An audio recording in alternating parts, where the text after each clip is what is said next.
Good afternoon, everybody, and welcome to Furman Football Weekly with head coach Clay Hendricks. We are coming off of a very successful homecoming weekend here on Furman's campus, highlighted by the 24-14 win over the Citadel, and looking ahead to this coming Saturday's 2 p.m. kick with Mercer. Joining Clay at the table are defensive end Joshua Stoneking and running back Ben Crosdale. As always, Clay will ask you to kick us off with an opening statement. Thank you, Dan. Certainly great to be with you on this. I think the rain stopped out there, blustery, good late October day. But no, certainly thrilled in the 105th meeting of Furman Citadel. Thrilled to get a win. I can't say enough about the job our staff did just in the preparation. I think if you go back and look and just defensively, I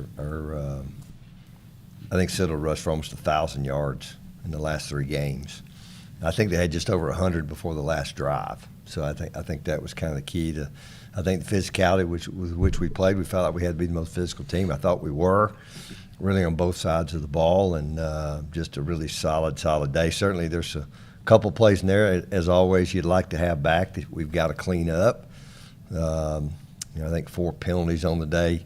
2 of them are really costly. One took away a touchdown. One took away great field position on the punt, and then they're able to flip the field on us. But by and large, really solid day. A lot of guys played well. Again, just happy to get a big win. And it just seems to me in the 8 games we played, we just seem to have caught everybody when they're playing their best. I can't say it's been that way every single week, but if you look through that schedule, it just kind of seemed to be catching people playing at the best, which, we got to play our best. And I think proven fact, when we take care of the ball, we got a chance to win every week. And I think I looked at our 14 turnovers this year, 11 of them were in 3 games.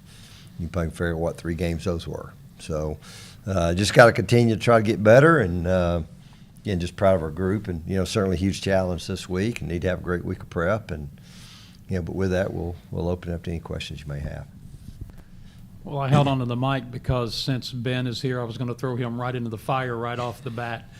You never want your opportunity to come at the expense of a teammate getting injured, but that's the nature of sports. So you got your opportunity in kind of a primetime role on Saturday, and really delivered. Just your thoughts on the day that you had and the preparation, because that didn't happen by accident.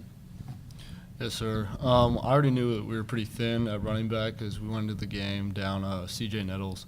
So I knew my role was going to increase a little bit, but I didn't know it was going to be that much. It's obviously very unfortunate seeing Gavin go down on the first drive. But I just knew that I had to step up, and I was very confident with the running backs that we did have with Jaquan Smith, and I feel like we did a great job stepping up. And game preparation stayed the same. Just try not to overthink it. Just try to go do my job. So, Coach, and for Joshua as well, after the 2 long touchdown passes, they did a great job defensively after that. Did it change anything at that point? No, not really. I mean, really, that's just 2 really bad decisions. It just do what you've been taught to do, and one of them was a simple. They did the little muddle formation, which they've done a lot of, and I thought we were really well prepared for it. And really, that has no effect on that guy that they threw the ball to. So it's just doing your job. And then the other one was we just bid on something we should have never bid on, just based on what they had done leading up to that game. They didn't do certain things, and so just got to continue to do those things. But really didn't. We've been in that situation a lot this year. I think going back to those 8 games I talked about, we've been in about 7.5 fights. I mean, it has been a fight all year long. So I think we're kind of ready for that. We haven't always responded like we want to, but we've responded a lot of times this year in a really positive way, and we did Saturday. And just got to continue to get stops and then find a way to put some drives together. We flipped the field, did some great jobs on special teams, and got a 3 and out. And gave us a short field, and we went down and scored. But Josh probably can give you the defensive perspective there. Those 2 touchdowns sucked because we were trying to get a goose egg on the scoreboard, but it didn't affect us because we knew that we could go back out there and continue to dominate in the run and make them one-dimensional, and we'll fix during the pass and get some pressure on the quarterback so he doesn't have as much time to just throw the ball up. So, yeah, we weren't really worried after those 2 scores. Coach, you just touched on it. That's now a little bit, but you've been known to say it's okay to punt. Yeah. And I really thought that was a play of the game. Down at the 6, and they back it up at 3. I guess Dylan nearly had us with safety on the first play. And then they have to punt, and you get a nice return by Taylor to the 40. And I think 2 passes later, you're down to 4 and score the touchdown. Yeah, I mean, we said all along, and maybe we've been punting the ball better. And I think their guy averaged over 50 yards a punt for the game. I think we had maybe 2 inside the 10, 1 inside the 20. But no, that was huge. And then, I think a couple of things we've done a much better job covering. Caleb Easton is a guy that's just kind of come out of nowhere. He's had a couple of tackles for loss on punt returns. That's hard to do. I think that gets in people's heads a little bit. But I told our team Sunday, we're going over that, for them to have to start that drive. I think he punted to 6, and then we had half the distance. Same thing happened to us a couple weeks ago. We get one on the 2 because we don't catch a punt, and we didn't get it out, and we gave them a short field. And so, that's really those kinds of games. I think any game we play, that's going to be big. It'll be big this week. Not to mention that you worried about all the fakes and different stuff that they had done. But no, I thought that was a huge part of the game. Ben, I wanted to ask you. You've, of course, your career, you've had flashes. You've seen enough of the field to, people know who you are, certainly on special teams even, but out of the backfield.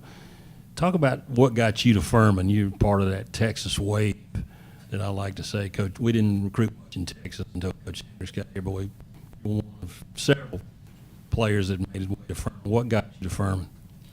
Well, I was pretty late to the recruiting process. My senior year of high school, I had a solid year. Then I just didn't feel like I was done yet. I was just felt like I was just getting going. And then I was just exploring my options, and I just had some close family ties with some alumni here at Furman, and I like the area. My sister attended Clemson University, so that's how we kind of got to know it. And that's how I kind of just got attached to it and came on a visit, and I liked it. I loved it. I got with one of the past running back coaches here, and he just showed me around, and I thought it'd be a great fit. Yeah, and I'll say this, Hunter, with Ben, when you've looked at that group, you thought it was one of your strongest groups really to start the year, and even Kevin Everhart, who we lost in August, it was really kind of a, how you going to get all these guys the ball, and Ben's been so good on special teams. And, he's just that guy. I even flashed in my mind, you go back to Ole Miss last year even, the way that game went, but at the end of the game, he's in there and he gets the ball, and he just seems to show up every time, can make people miss, plays with power. So, and I think I'd even said to him last week, I knew he was going to play a role, and then I didn't think Gavin – he would go out of there as quickly, but I knew CJ was already down, and then obviously Jaquan. But no, he's been an instrumental part really of what we do. A lot of it behind the scenes, but I'm really happy to see it show up last week. Josh, obviously since you're having a really good season, everybody's going to be blocking you differently, and it becomes more of a challenge as the game goes on. And there's probably some holding that goes on that doesn't get called, but talk about just how you keep a level head in that moment, and also, do you like the challenge of that, as people more prepare for you as the season goes forward? Yeah, I love the challenge. I like when they have tight end, running back on my side to come chip me, and I still get pressure on the quarterback. It's just like the competition in me. But yeah, when no matter who you are, they're going to hold you no matter what. So, you just got to keep level head and not get a stupid penalty and just move on to the next play. Coach, I just want to I was going over some of the individual stats on the team, and how important has Devin Hester Jr. been to this team this year based on he's averaging 89 yards a game with his kick returns and also receiving? Yeah, Devin's been really solid. He's kind of maybe one of the few guys in that group that's, I think, been relatively healthy throughout this time. Even we were down all the guys. We've actually tried to take some of the kick return off of him a little bit, just because of where we were depth at that position. So you saw some other guys start moving a little bit more into the kick returns. But no, Devin's been good. Devin got forced into action with all those injuries a year ago as a true freshman. Probably wasn't, like most of them, probably wasn't quite ready for that. But just been certainly a different player this year. I think his best days are still clearly ahead of him. Questions for Coach, but just a little remark for Joshua. David Cobb is my color guy on the radio broadcast. He was an offensive lineman on the '88 national championship team, and David says in his heart an offensive lineman never holds. So just that's how they think. Yeah. Clay, the back-to-back losses put you in a situation where every week is a playoff week for you now if you want to make the postseason. So how do you balance playing with a sense of urgency, but at the same time not letting that urgency take away the discipline you need on both sides of the ball? Well, I think it's just about trying to continue to play your best. That's all you really can control. Control what you can. And, we've played some really good football throughout this year. Still kind of waiting for that best game. Hopefully it'll come this week. And we'll probably need it. But it's just trying to stay focused on doing the things that are going to help you play well, both sides of the ball, be good in special teams. It's everything from how you meet, how you are in the weight room, even this time of year. What are you doing in school? Our guys, I'm familiar with what they have on them, and so you just got to manage it all. So I think just focus on the things you have to do to manage it all. When you go out there today and have great practice. And again, our staff will do a great job of giving our guys a chance to go play and execute at a high level. They got to be able to do it.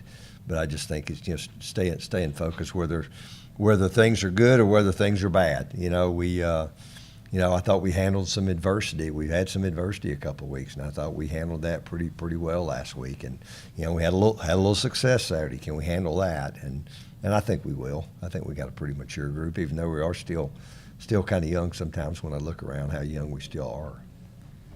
Joshua, your numbers are remarkable. Tackle for loss, quarterback sacks this year. What's the difference between this year and last year? I think the difference is me standing up. I get to see more of the backfield, more of where the tight end is, where the running back is, and then also just already being at the height of the tackle. You wouldn't think it's that much of a difference from your hands in the dirt to getting off and going up to already standing up, because you can see where their hands are immediately to be able to get them off of you. And then also just Coach Vaughn puts a lot more pressure on the edges this year, so no matter where you are in the field, you're primed to make a play. So this is for Josh. Maybe Coach can chime in as well. A lot told us at the game Saturday he had never faced the option really before, and I can't believe that based on how Saturday went. But a guy like that playing behind you, how does it affect how you go about business? Or, just can you speak to what he's brought to the table this year as a newcomer? He seems to have like an edge as well without being cocky, just confident. And it I think it rubs off on the other defenders. Can you speak to that?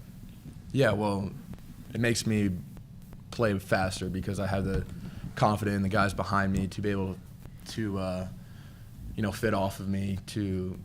If I'm not the one containing, it's probably the safety. So the safety is going to contain. I can trust that. And just when he has his big hits, it just really gets the defense all juiced up. And when he's playing good, I feel like the whole defense just plays good too. Coach, what challenges does Mercer present, and is there a team that you guys have already played that they sort of mimic in any way? No, I think they're clearly the most complete team we've played. I don't think it's even close. When you look at offensively, defensively, and what they're doing in special teams. Really good players. I think when Coach took that job last year, the cupboard wasn't bare, especially defensively. but to watch what they've done, they've taken a lot. I don't know what the number is. They have a lot of transfers. I noticed, particularly in the line, both sides of the line of scrimmage, up front. And obviously they've done a good job. A lot of them are playing for them. They've been really good players. You had the back a year ago that they took, but I think to turn around and do that with two freshman quarterbacks back to back.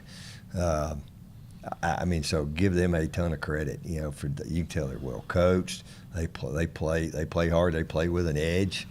We got to match that. And I think I'd like to think you're watching them. That's kind of how we feel about how we do things. I think a little bit. It's funny, their schedule's kind of odd. The Cal Davis game that I remember going to bed. I couldn't stay up, and I went to bed and woke up the next morning. I don't know what the word it said. It wasn't canceled. No contest. Yeah, whatever it said, and I'm like, what? I didn't know why. And then I learned a little bit more about truly what kind of happened. But so that one kind of went away, and then the PC game. They played really poorly, and obviously against a good PC team. Had a bye. Made a change at quarterback, and I think that's where it started. I think they ended up doing a little bit of that last year too, and then and you just kind of watch them. They got a young guy playing quarterback, and I'm telling you, he doesn't play like a young guy. I mean, he's composed, he's accurate. You can tell he knows where he's going with the ball. They're doing a good job of what they're asking him to do. He's not a guy that's going to take off running. That's not who he is. But and they've got good players around them. They've been terrific on defense now for a couple of years. They can get after passer. It's funny. You got these two. There can't be two better pass rushers in the country playing in the game than what's playing Saturday. So I just think they're really good. And then you watch them. They've the Wofford game was a dogfight. They won by a point. I think they were 10 down against East Tennessee in the fourth quarter. Came back and won. And then to me, the thing that really stands out about them, you get to that point. As a coach, when you got a team and maybe you're better than somebody. I mean, when they've had a chance to dominate somebody, they've dominated them. And that's what you want. As a coach, that's what you want to see. And that game last week, and I know probably wasn't a great matchup, but at the same time, just to watch them, I even saw the quarterback interviewed after the game, and he said, I don't think I ever got touched, and I don't think he did. And he played 3 quarters. I mean, he didn't come out of the game to the start of the fourth quarter, but I don't think he ever got touched, So playing at a high level. But again, I do think we've been a pretty battle-tested group. And we'll certainly, we'll need to be at our best. And there's absolutely no reason why we shouldn't be at our best, Saturday. And we're kind of everybody's got some bumps and bruises right now, but just got to have a great week of prep. But they, again, they're really good in lots of ways. Yeah, Coach, you were talking about Braden Atkins, their quarterback, 29 out of 35, 533, 5 touchdowns against VMI. You also faced Teron Dickens out of Western Carolina when he was coming off 53 out of 56 against Wofford. Are they different, or your approach defensively to those? Yeah, I think it's funny, even Western, in my opinion, if you watch them this year, even their little philosophy, a lot of shorter, not as many intermediate type throws. They're both going to throw it down the field, and we've certainly seen that. And maybe it's max protect because they've done a really good job protecting him as well. One's much more, one is going to make a lot of plays with his feet. They're both really accurate, and they both really seem to have a good command of where they're going with the ball, which is a good combination. But one is much more of a mobile guy. One more of a traditional running back attack. The other one's a little more of a true old spread attack in the run game. But there are a good bit of similarities. But the two quarterbacks are a little different just as far as how they try to attack you. You're missing it might not be the best 2 pass rushers in the country. Might be 2 the best freshmen in the country on either side too. Can you speak to how Evan James came back? And I mean, he's not the biggest receiver out there, but he just seems fearless. And then to come back from injury with the kind of game he had Saturday, and it seemed like 3 scoring drives all started with a pass to him. Yeah. 2 of them deep passes. Yeah, Evan been out for a month, so I think it was a month ago Saturday. When he hurt his shoulder, and he's out there every day, even when he was in a sling for, I don't know, they had him mobilized for probably not a week, but 4 or 5 days, and just kind of continued to work. And Evan's a man of a few words. If you ask him, he'll tell you. And then but golly, yeah, he's a talented guy, you know. And, you know, Keith, I think, was in there low 20s, I think.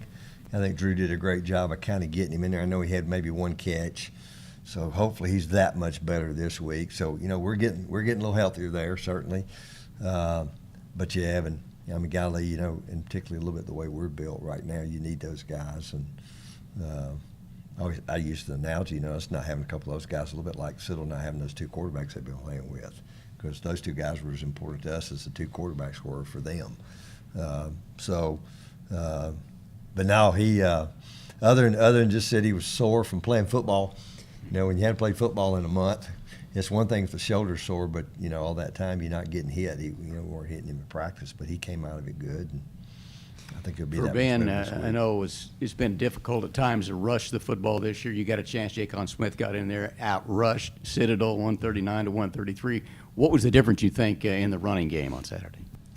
I think our O-line played a hell of a game. They were really just making the holes there. The holes were opening up, and we were just really getting north and south. And I think that just gave our offense a lot of confidence, and they started making the pass game click.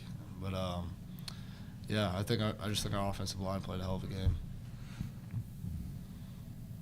I think that's all from the gallery here, Coach. Any final thoughts? No, just certainly great to be back at home again. You know, you want to be in meaningful games in November, and I think of the 9 years, we're really eight falls that we've played. I think this is the 6th year we're in meaningful games in November, and this is a meaningful game for both teams. You know, a lot on the line for both, and you know, certainly take a great effort by us. And but I think we're ready for that. We need a game like this. You know, I don't know where they were. I think 12, 13, somewhere where they're ranked. We need a team like this coming in here, and we need a game like this, and it's a little bit of where we are right now in our season. And we've played some good football. We need to play our best game. There's no reason why we shouldn't be able to go do that Saturday. So, but it will be a big test. Well, and for those who are worried about weather, don't be, because all this mess is getting out of here tomorrow, and it's going to be sunny and 60 degrees, a beautiful mid-fall afternoon for college football here on Furman's campus. So we want to see you in the stadium. If you can't make it, TV broadcast on ESPN Plus at 2 o'clock. And from a radio standpoint, we'll begin on the Fan Upstate with the Pepsi countdown to kickoff at 12:30. That'll take care of this week's Furman Football Weekly with Clay Hendricks. Thanks to Coach. Thanks to Joshua Stone King. Thanks to Ben Crosdale. And for all of us at Furman, I'm Dan Scott saying God bless you, and so long, everybody.